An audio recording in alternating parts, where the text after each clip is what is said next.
The familiar chime of my daughter's laughter echoes through our modest apartment as she plays with her favorite holographic toy, her silvery eyes gleaming with joy. Those eyes, they're just like her mother's, a constant reminder of the extraordinary truth behind our little family. 3 years ago, I was just another software developer pulling late nights at the office. Now I'm a single dad raising a half-alien toddler, trying to figure out how to explain to daycare why my daughter's skin sometimes shimmers with bioluminescent patterns when she gets excited.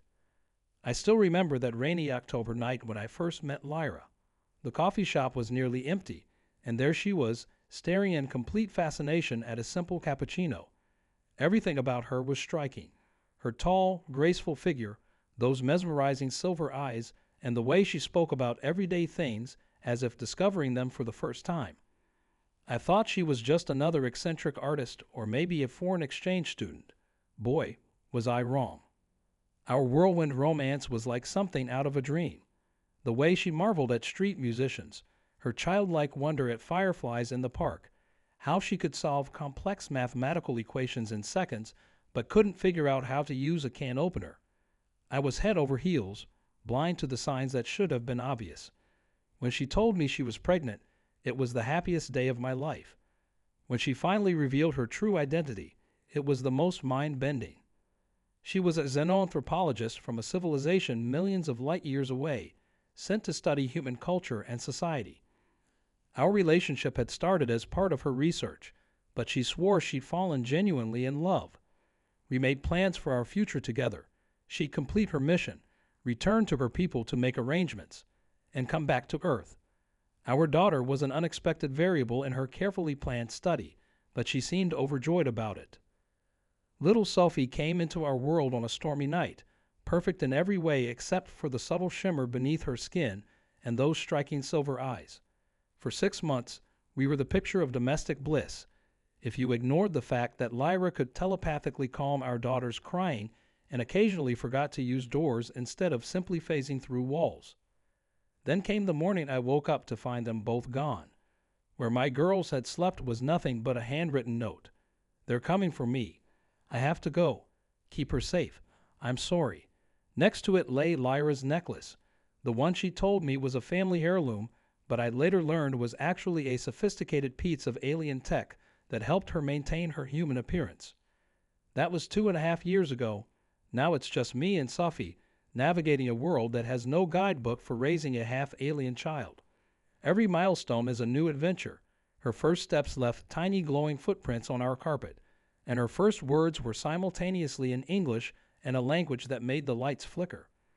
I've had to become an expert at explaining away the unusual, always walking the line between protecting her secret and letting her be herself. Sometimes, on quiet nights when Sophie's finally asleep, I catch myself staring at the stars through our apartment window. Is Lyra out there somewhere, thinking of us? Was she truly in danger, or was this all part of her research? And more importantly, what happens when Sophie starts asking questions I don't have answers to? All I know is that somewhere between the ordinary and extraordinary, I found love, lost it, and was left with the most amazing gift, a daughter who represents the best of two worlds, even if one of those worlds remains a mystery. But lately, something's been different. Sophie's been drawing pictures of lights in the sky, and last week, her favorite toy started responding to commands in that strange language of hers. I can't shake the feeling that our story isn't over yet, that somewhere out there, Lyra is watching, waiting, planning. And maybe, just maybe, the stars hadn't finished aligning for our peculiar little family. The changes started small at first, random electronics in our apartment turning on in the middle of the night, Sophie's nightlight projecting constellations I'd never seen in any astronomy book. I tried to convince myself it was just faulty wiring or an overactive imagination. But when Sophie started humming melodies that made our houseplants grow inches overnight, I knew something bigger was happening. I've kept detailed notes about everything, a habit I picked up from Lyra.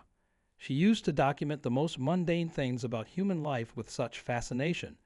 The way we tie our shoelaces, how we sort our recycling, why we say, "bless you," after someone sneezes. Now I find myself doing the same with Sophie, recording every unusual occurrence in a worn leather journal I keep locked in my desk drawer.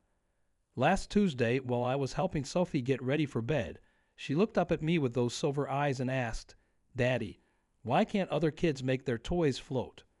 My heart nearly stopped. I'd been dreading questions like this, knowing they'd eventually come but never feeling quite prepared. I sat down on her tiny bed, surrounded by glow-in-the-dark stars that somehow always seemed to rearrange themselves by morning. "Remember how I told you that your mommy came from very far away?" I began carefully. "Well, that makes you special. But it's the kind of special we need to keep just between us." Sophie nodded with such seriousness that for a moment she looked exactly like Lyra during one of her research sessions. Then she giggled and made her stuffed rabbit do a backflip in midair. The thing about raising a half-alien child is that there's no support group, no parenting books to consult. When Sophie had her first fever, her skin turned completely transparent. I had to call in sick to work for a week, terrified to take her to a doctor. Instead, I relied on the small medical kit Lyra had left behind, filled with technology I barely understood but had learned to use through desperate trial and error. What keeps me up at night isn't just the daily challenges of raising Sophie. It's the whispers I sometimes hear in the static between radio stations, the shadow of something massive that occasionally blocks out the stars for just a fraction of a second. Lyra had mentioned others of her kind studying Earth, but she'd always been vague about the details. Now I wonder if they're watching us, monitoring Sophie's development, or perhaps waiting for something.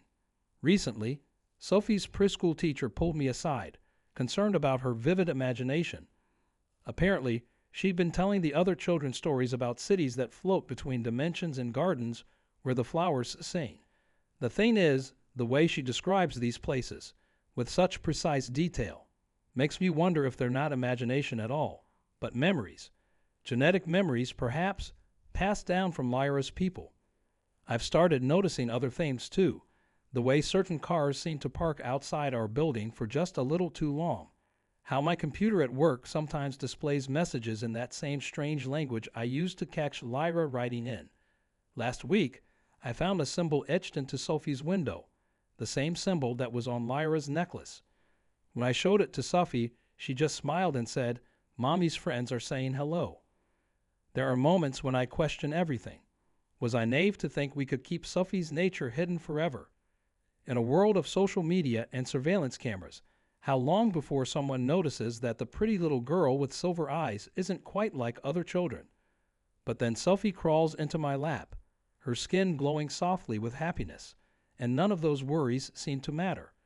We'll face whatever comes together, even if what comes is from light years away. The night everything changed started like any other.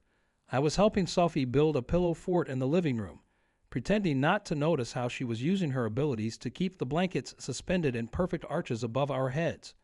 That's when all our electronics went haywire. The TV turned itself on, cycling through channels at impossible speeds. My phone started vibrating with messages in that alien script I'd seen before. Even the microwave began counting down on its own. Sophie grabbed my hand, her skin pulsing with a soft blue light I'd never seen before. "They're coming, Daddy," she whispered, not with fear, but with a strange certainty that made my spine tingle. "The Sky People are really close now." I wanted to dismiss it as childish imagination, but 3 years of raising a half-alien child had taught me to trust these moments of otherworldly intuition. I rushed to the window, pulling Sophie close to my side. The night sky above our apartment building looked different somehow.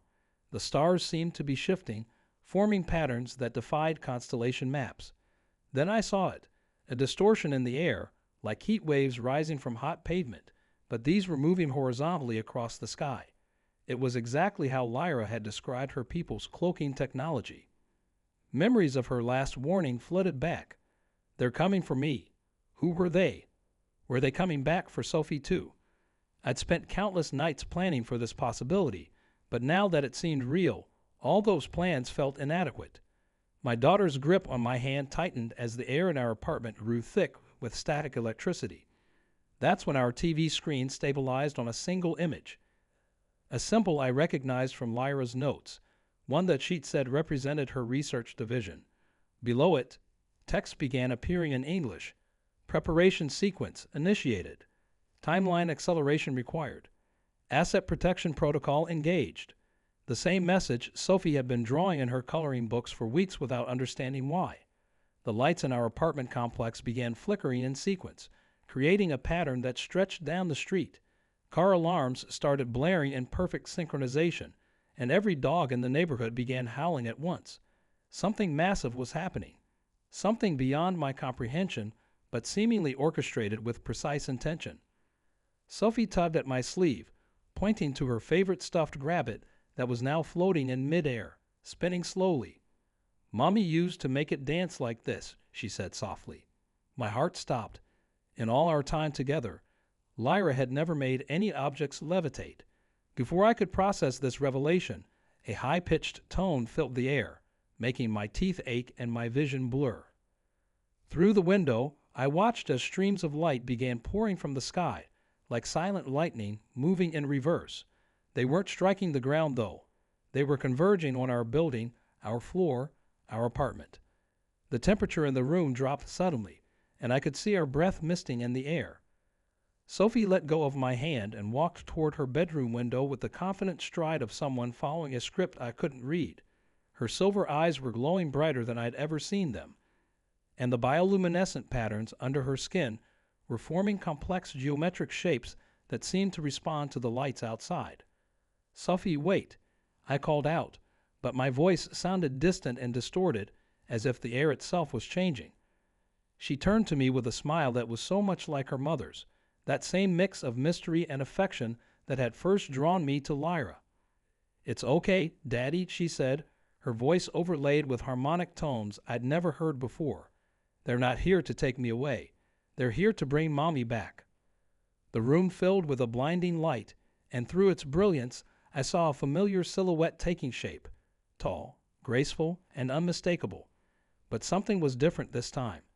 The way the light bent around the figure suggested not one form, but many, and in that moment I realized this wasn't just about Lyra's return. This was something much bigger, something that had been planned long before I met her in that coffee shop on a rainy October night. The blinding light faded to reveal not just Lyra, but 5 identical versions of her, each slightly out of phase with the others, like echoes in space and time. Sophie showed no surprise at all. She simply walked forward, reaching out to touch each version of her mother as they merged into one solid form. The Lyra who remained was both familiar and strange, her silver eyes now swirling with galaxies I'd never seen before. "I'm sorry," she said, her voice carrying that same multilayered resonance I'd just heard in Sophie's. "The deception was necessary. We couldn't risk them finding out what Sophie truly is." Her words hung in the air, heavy with implications I was afraid to understand. The room temperature continued to fluctuate wildly as more lights poured in through our windows, forming intricate patterns that seemed to respond to Sophie's presence. That's when I noticed something that made my blood run cold. The drawings Sophie had been making over the past months, the ones I'd proudly displayed on our fridge, they weren't just random patterns of stars and circles. Viewed together, they formed a star map, with our apartment building at its center. And according to the dates I'd written on each picture, they perfectly tracked the movement of something massive heading toward Earth. "She's not just our daughter, is she?" I asked, though I already knew the answer. Lyra's expression softened as she moved closer, her form still flickering between dimensions. "She's the first," she replied, "the first natural bridge between our species. But there are others out there who believe such bridges shouldn't exist. They've been hunting us across galaxies, erasing any evidence of cross-species evolution. That's why I had to leave, to lay a false trail while Sophie's abilities matured." The air crackled with energy as more of Lyra's kind began materializing in our modest apartment. Each new arrival carried what looked like scientific equipment, but their attention was focused entirely on Sophie, who was now floating several inches off the ground, her skin emanating patterns that matched the star map on our fridge. A deep rumble shook the building, and through the window, I could see what looked like tears in the fabric of reality itself, places where the night sky split open to reveal other worlds, other dimensions. Sophie laughed with delight, but I noticed Lyra's expression turn to one of concern. They found us sooner than expected, she whispered, more to herself than to me. The other beings in our apartment began moving with urgent purpose, their forms blurring as they worked. Lyra turned to me with an intensity I remembered from our first meetings. "I need you to trust me one more time," she said. "What's happening now? It's bigger than us, bigger than Earth itself. Sophie isn't just our daughter. She's the key to something that could change the entire universe." Before I could respond, Sophie's voice cut through the chaos, but she wasn't speaking to either of us. She was singing, a melody that seemed to make the very air around us vibrate in harmony. The star map on our fridge began to glow, each drawing burning with an inner light that spread across our walls. Through the windows, I could see similar lights appearing in other apartments, other buildings, spreading across the city like a web of starlight. "It's starting," Lyra breathed, her eyes wide with a mixture of pride and fear. "The convergence we've waited generations for." She reached for my hand, and as our fingers intertwined, I felt a jolt of energy pass between us. In that moment, I understood that the choice before me wasn't just about protecting our daughter anymore. It was about standing witness to something that would reshape not just our lives, but the very nature of existence itself. The web of starlight connecting the city pulsed in rhythm with Sophie's song, each note seeming to strengthen the bridges between dimensions that had opened around us. Through these tears and reality, I caught glimpses of worlds beyond imagination, floating cities, crystalline forests, and beings of pure energy moving with purpose. But my attention was drawn back to our daughter, who now hovered at the center of it all, her silver eyes reflecting entire universes. Lyra's colleagues worked frantically with their equipment, but something was wrong. The tiers in space were growing unstable, their edges flickering violently. "They're trying to collapse the convergence," Lyra said, her voice tight with concern. "If they succeed, all the bridges will be destroyed, including Sophie." The thought of losing our daughter made my heart stop, but before I could react, a new sound cut through the chaos, a deep, resonant tone that made the very foundations of our building shake. Through the largest dimensional tier, massive ships appeared, their surfaces rippling like liquid metal. "The Preservers," Lyra whispered. "They believe the universe should remain divided, each species developing in isolation. They've destroyed every natural bridge between worlds, except for Sophie." The ships began emitting beams of energy that started sealing the tiers in reality, methodically closing off each window to another world. That's when I noticed something extraordinary. Sophie wasn't just floating anymore. She was changing. The bioluminescent patterns under her skin had spread outward, creating a field of energy that seemed to stabilize the dimensional tiers around her. She turned to me with a smile that held wisdom far beyond her years. "It's okay, Daddy," she said, her voice echoing across dimensions. "I know what I need to do." Before either Lyra or I could move, Sophie began singing again. But this time, her melody carried fragments of every song she'd ever heard on Earth. Lullabies I'd sung to her, theme songs from her favorite cartoons, the ice cream truck's jingle, all woven together with alien harmonies that made reality itself vibrate in sympathy. The Preservers' ships faltered, their energy beams flickering as Sophie's song reached them. "She's not just a bridge," Lyra realized, her eyes wide with understanding. "She's a prism, reflecting all possibilities at once."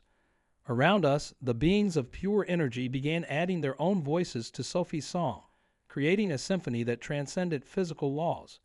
The Preservers' ships tried to retreat, but they were caught in the resonance of this impossible chorus. Then came the moment that changed everything. Sophie's song reached a crescendo, and instead of closing the tiers between worlds, she began weaving them together. The barriers between dimensions didn't collapse. They merged, creating something entirely new. Through these transformed gateways, I could see other children like Sophie on countless worlds, each one a unique combination of different species, all singing the same song of unity. The Preservers' ships hum motionless in the sky, their liquid metal surfaces reflecting the new reality Sophie had created. Lyra's colleagues stopped working, their instruments forgotten as they witnessed the impossible. She didn't just build a bridge, Lyra breathed. She rewrote the rules of separation itself.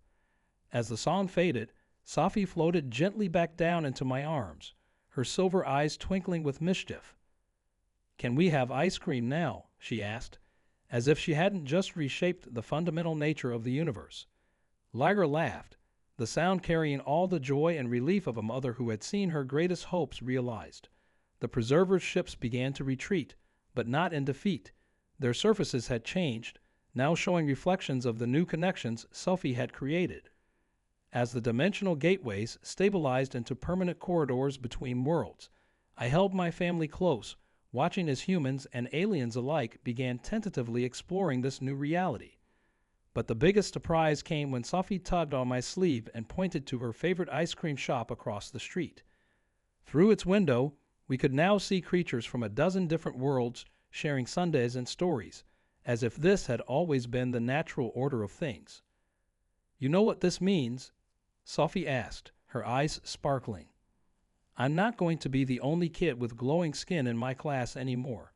And somehow, that simple observation from our daughter made the entire cosmic transformation feel perfectly normal, like this was how things were always meant to be. 6 months have passed since the night Sophie rewrote the rules of reality, and life has settled into a new kind of normal that still amazes me daily. Our apartment building has become a hub for interstellar families, with Sophie arranging playdates with kids from at least 3 different galaxies. The sight of floating children having tea parties with shape-shifting aliens no longer draws curious stares from passersby. Lyra has taken up permanent residence with us again, though her work has changed dramatically. Instead of studying human culture in secret, she now leads a cultural exchange program between Earth and dozens of other civilizations. She still gets adorably confused by some human customs. Just last week, she couldn't understand why we celebrate losing teeth by putting them under pillows. But watching her teach Sophie about both her heritages, human and alien alike, makes every strange moment worth it. The preservers, as it turns out, haven't completely disappeared. They've transformed into something like cosmic anthropologists, documenting how different species adapt to this new interconnected reality. Sometimes I spot their ships high above the city, their liquid metal surfaces now displaying scenes of unity from across the universe. Sophie waves to them every time, and they respond by creating light shows that make the aurora borealis look tame in comparison. Our neighborhood has changed too. The coffee shop where I first met Lyra now serves beverages from 17 different solar systems. The barista doesn't bat an eye when a crystalline being orders a drink that literally defies gravity. The local park has expanded to include zones with different gravitational fields, so kids from heavy gravity worlds can play alongside those who naturally float. Sophie's preschool class is a testament to this new reality. Her teacher, bless her heart, has adapted remarkably well to having students who occasionally phase through walls or spontaneously change colors based on their emotions. Parent-teacher conferences now sometimes require universal translators, but the concerns remain charmingly ordinary: who shared their snacks, who needs to work on their quantum physics homework. The other day, while helping Sophie get ready for bed, she asked me a question that made me realize just how much our world has changed. "Daddy," she said, her silver eyes reflecting starlight from 3 different dimensions, "do you think I made the universe better?" I looked at her drawings on the fridge, no longer just star maps, but portraits of her friends from across the cosmos, all playing together under multiple suns. "You didn't just make it better, sweetheart," I told her, tucking her favorite now slightly dimensional stuffed rabbit under her arm. "You made it whole." She smiled and drifted off to sleep, her dreams creating tiny auroras that danced across her ceiling. Later that night, as Lyra and I sat on our balcony watching ships from distant worlds cruise peacefully through the sky, she rested her head on my shoulder. "You know," she said, "when I was first assigned to study Earth, I never imagined I'd end up helping to raise a child who would unite the universe." I pulled her closer, remembering that rainy night in the coffee shop that now seemed like several lifetimes ago. "I just thought you were really bad at using a coffee stirrer," I teased, and her laughter echoed with those harmonic tones I'd grown to love. Above us, the stars twinkled in patterns that would have been impossible 6 months ago, and somewhere in her room, our daughter dreamed of her next playdate with friends from across the cosmos. Sometimes the biggest changes in the universe start with the smallest things, like a chance meeting, a cup of coffee, and a love that transcended the stars themselves.